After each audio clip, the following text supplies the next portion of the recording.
안녕하세요. 모닝쇼 김은별입니다. 간밤에 뉴욕 증시는 상승으로 거래를 마쳤는데요. 이제 시장에서 필요했던 것은 물가가 둔화되고 있다는 조금 더 확실한 지표였나 봅니다. 일단 소비자 물가지수가 둔화됐다고 확인된 가운데 간밤에는 또 다른 지표가 나왔는데요. 바로 이 제조업 쪽에서도 소비자 물가에 이어서 생산자 물가지수까지도 크게 컨센서스를 하회하게 되면서 인플레이션이 둔화되는 모습을 보여줬습니다. 그리고 노동시장까지도 이렇게 열기가 식어가는 모습들이 나왔는데 결국에는 연준의 행동 변화에 대한 기대감이 상당히 커지고 있습니다. 섹터별로 지금 인기를 얻고 있는 것은 친환경이었는데요. 애플도 친환경 경영을 선언한 가운데 태양광 관련 종목들도 간밤 뉴욕 증시에서 상승하는 모습들을 보여줬습니다. 이런 시장의 모습에서 어떤 힌트를 얻어볼 수 있을지 오늘도 먼저 뉴스 보면서 모닝쇼 문을 열겠습니다. 네, 첫 번째 소식은 아무래도 생산자 물가지수에 대한 부분이 될 것 같은데요. 미국의 생산자 물가지수가 무려 3년 만에 최대폭의 하락을 기록했습니다. 미국 노동부는 3월에 PPI가 전월보다 0.5%포인트 하락했다고 밝혔는데요. 이는 2020년 4월 이후 최대폭으로 집계가 됐습니다. 물론 코로나19 사태 이전으로 갔을 때보다는 이보다 높은 수치였지만 그동안 물가가 많이 올랐던 것을 생각해 봤을 때는 어느 정도 물가가 둔화되고 있다는 지표들이 확인이 됐습니다. 그리고 도매 물가인 PPI는 또 시장에서 일반 소비자 물가의 방향성을 보여주고 있는 선행적인 지표로서의 역할을 하기 때문에 앞으로 물가 둔화에 대한 기대감이 조금 더 커지고 있습니다. 네, 그리고 에너지와 식품을 제외한 근원 PPI는 전월보다 0.1%포인트 상승한 것으로 나타났지만 시장 예상치보다는 확실하게 낮았는데요. 아직까지 연준 인사들은 일부가 이 물가가 높은 수준이라고 생각하고 있지만 이렇게 생산자 물가지수까지 둔화되면서 앞으로의 방향성에 대해서 어떻게 변화를 줄지 또 한 번 주목이 되고 있습니다.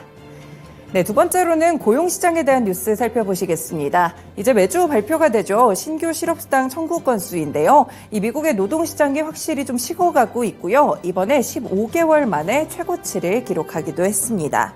미국 노동부는 지난주 신규 실업수당 청구 건수가 23만 9천 건으로 집계됐다고 밝혔는데요. 전주보다는 11,000건 정도 증가하게 됐고요. 25만 1,000명이 실업수당을 청구하면서 지난해 1월 이후 15개월 만에 최고치까지 치솟았습니다. 블룸버그의 전문가 예상치가 23만 5천 건이었기 때문에 이보다도 상회하는 수치가 나왔는데요. 현재 IT 업계에서 시작한 정리해고 움직임이 각 업계로 확산하고 있고 고용시장의 변화가 실업수당 청구 건수 증가의 배경이 된 것으로 보입니다. 다만 아직까지 전문가들은 이 고용시장이 둔화됐다고 보기에는 이르다라는 지적도 내놓고 있는데요. 일반적으로 고용시장이 악화됐다고 판단하는 실업수당의 청구 건수는 27만 건입니다. 최소 2주 이상 실업수당을 신청하는 계속 실업수당 청구 건수도 오히려 감소하면서 181만 건으로 집계됐다는 점까지 노동시장을 확인해봤습니다. 마지막으로는 개별 기업의 소식이 될 것 같은데요. 지금 빅테크 기업들이 챗 GPT, 그러니까 AI에 대해서 상당히 큰 경쟁의 판을 벌이고 있습니다. 아마존도 인공지능 전쟁에 결국 가세를 했고요. 베드록이라는 이름을 단 미리보기 형태로 또 출시를 했다고 합니다. 네, 이 소식 자세하게 봐드리면요. 아마존이 인공지능을 이용한 서비스 경쟁에 이렇게 가세를 하는데요. 새로운 기업용 클라우드 서비스를 미리보기 형태로 출시를 하는 것입니다.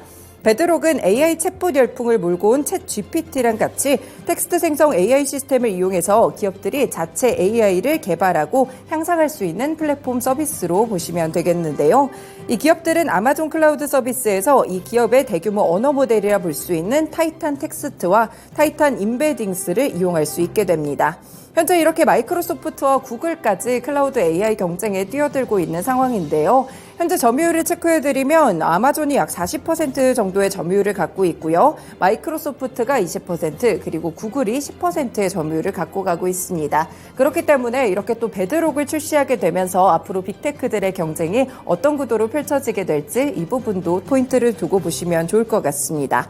한편 이제 제시 CEO는 이날 투자자들에게 연례 서한도 보내면서 기업과 관련된 멘트도 했는데요. 전자상거래 역사상 가장 힘든 시기에 직면하고 있다면서 최근에 해고를 하는 등 이 비용 절감 효과가 어느 정도의 성과를 거둘 것이다 라는 멘트까지 함께 남겼습니다. 네, 이렇게 간밤에 있었던 주요 소식 3가지들 체크해드렸습니다. 모닝쇼 본격적으로 시작합니다.